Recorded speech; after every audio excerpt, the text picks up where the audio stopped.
1973 সালে তৎকালীন প্রধানমন্ত্রী মরহুম শেখ মুজিবুর রহমান ওই সংসদের সদস্য মাওলানা আব্দুর রশিদ তর্কবাতিসের নাম প্রস্তাব করেছিলেন। অবশেষে দেশের রাজনৈতিক অঙ্গনে বহুল আলোচিত সেই সিদ্ধান্তটি এসে গেছে। দীর্ঘ জল্পনা কল্পনার অবসান ঘটিয়ে আওয়ামী লীগের ওপর আরোপিত নিষেধাজ্ঞা তুলে নেওয়ার ঘোষণা দিয়েছেন তারেক রহমান। এই ঘোষণার পর থেকেই গোটা দেশে শুরু হয়েছে তুমুল আলোচনা, রাজনৈতিক মহলে সৃষ্টি হয়েছে অভূতপূর্ব উত্তেজনা, আর সাধারণ মানুষের মধ্যেও দেখা দিয়েছে মিশ্র প্রতিক্রিয়া। কেউ এটিকে গণতন্ত্রের জন্য ইতিবাচক পদক্ষেপ হিসেবে দেখছেন, আবার কেউ মনে করছেন এর পেছনে রয়েছে গভীর রাজনৈতিক কৌশল। ঘোষণাটি আসে এক গুরুত্বপূর্ণ রাজনৈতিক বৈঠকের পর, যেখানে দেশের সামগ্রিক রাজনৈতিক পরিস্থিতি, আন্তর্জাতিক চাপ এবং অভ্যন্তরীণ স্থিতিশীলতার বিষয়গুলো গুরুত্ব সহকারে বিবেচনা করা হয়। দীর্ঘদিন ধরে নিষিদ্ধ থাকা একটি বৃহৎ রাজনৈতিক দলকে পুনরায় রাজনীতিতে ফিরিয়ে আনার এই সিদ্ধান্ত নিঃসন্দেহে দেশের রাজনীতিতে নতুন সমীকরণ তৈরি করবে বলে মনে করছেন বিশ্লেষকরা।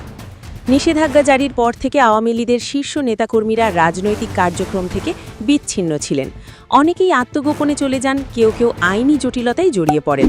ফলে দলটির সাংগঠনিক কাঠামো অনেকটাই দুর্বল হয়ে পড়ে। তবে এই সময়েও দলটির তৃণমূল নেতাকর্মীরা বিভিন্নভাবে নিজেদের অবস্থান ধরে রাখার চেষ্টা চালিয়ে গেছেন। নিষেধাজ্ঞা প্রত্যাহারের ঘোষণার পর তারা আবারও সক্রিয় হওয়ার প্রস্তুতি নিচ্ছেন বলে জানা গেছে। তারেক রহমানের এই সিদ্ধান্তের পেছনে বেশ কিছু কারণ কাজ করেছে বলে ধারণা করা হচ্ছে। রাজনৈতিক বিশ্লেষকদের মতে দেশে একটি অংশগ্রহণমূলক ও প্রতিযোগিতামূলক রাজনৈতিক পরিবেশ নিশ্চিত করতে এই পদক্ষেপ নেওয়া হয়েছে।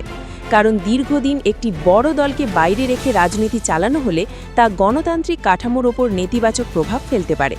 এছাড়া আন্তর্জাতিক মহল থেকেও একটি অন্তর্ভুক্তিমূলক রাজনৈতিক প্রক্রিয়ার ওপর জোর দেওয়া হচ্ছিল। ঘোষণার পরপরই দেশের বিভিন্ন স্থানে আওয়ামী লীগের সমর্থকরা আনন্দ মিছিল বের করেন। অনেক জায়গায় নেতাকর্মীরা একে গণতন্ত্রের বিজয় হিসেবে আখ্যা দেন। অন্যদিকে বিরোধী রাজনৈতিক দলগুলোর মধ্যে দেখা গেছে ভিন্ন প্রতিক্রিয়া। কেউ কেউ এই সিদ্ধান্তকে স্বাগত জানালেও অনেকে এর সময় ও প্রেক্ষাপট নিয়ে প্রশ্ন তুলেছেন। তাদের মতে এটি একটি রাজনৈতিক সমঝোতার অংশ হতে পারে, যার প্রকৃত উদ্দেশ্য এখনও স্পষ্ট নয়। এদিকে সাধারণ মানুষের মধ্যেও এই সিদ্ধান্ত নিয়ে চলছে ব্যাপক আলোচনা। কেউ মনে করছেন দীর্ঘদিনের রাজনৈতিক অস্থিরতা কাটিয়ে দেশের রাজনীতি একটি নতুন পথে এগোবে। আবার কেউ আশঙ্কা করছেন পুরনো রাজনৈতিক দ্বন্দ্ব ও সংঘাত নতুন করে মাথাচাড়া দিয়ে উঠতে পারে। সামাজিক যোগাযোগ মাধ্যমেও বিষয়টি নিয়ে চলছে তুমুল বিতর্ক, যেখানে বিভিন্ন মতামত উঠে আসছে।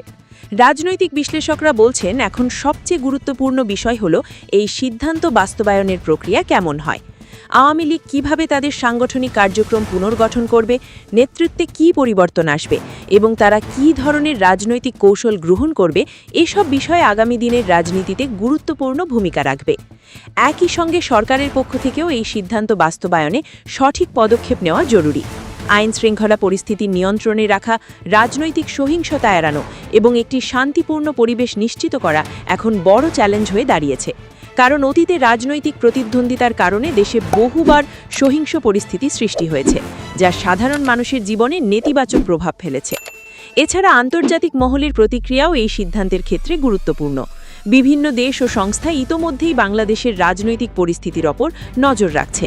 তারা আশা করছে এই সিদ্ধান্ত দেশের গণতান্ত্রিক প্রক্রিয়াকে আরও শক্তিশালী করবে এবং একটি স্থিতিশীল রাজনৈতিক পরিবেশ গড়ে তুলতে সহায়ক হবে। সব মিলিয়ে বলা যায় আওয়ামী লীগের ওপর থেকে নিষেধাজ্ঞা প্রত্যাহারের এই সিদ্ধান্ত বাংলাদেশের রাজনীতিতে একটি বড় মোড় পরিবর্তনের ইঙ্গিত দিচ্ছে। এটি শুধুমাত্র একটি দলের জন্য নয়, বরং পুরো রাজনৈতিক ব্যবস্থার জন্য একটি নতুন অধ্যায়ের সূচনা হতে পারে। তবে এই পরিবর্তন কতটা ইতিবাচক হবে তা নির্ভর করছে সংশ্লিষ্ট সকল পক্ষের দায়িত্বশীল আচরণ এবং গণতান্ত্রিক মূল্যবোধের প্রতি তাদের অঙ্গীকারের ওপর। এখন সবার নজর আগামী দিনগুলোর দিকে। রাজনৈতিক দলগুলো কিভাবে নিজেদের অবস্থান নির্ধারণ করে, জনগণের কাছে কী বার্তা দেয় এবং দেশের সার্বিক উন্নয়ন ও স্থিতিশীলতার জন্য কী ভূমিকা রাখে, সেই দিকেই তাকিয়ে আছে পুরো জাতি।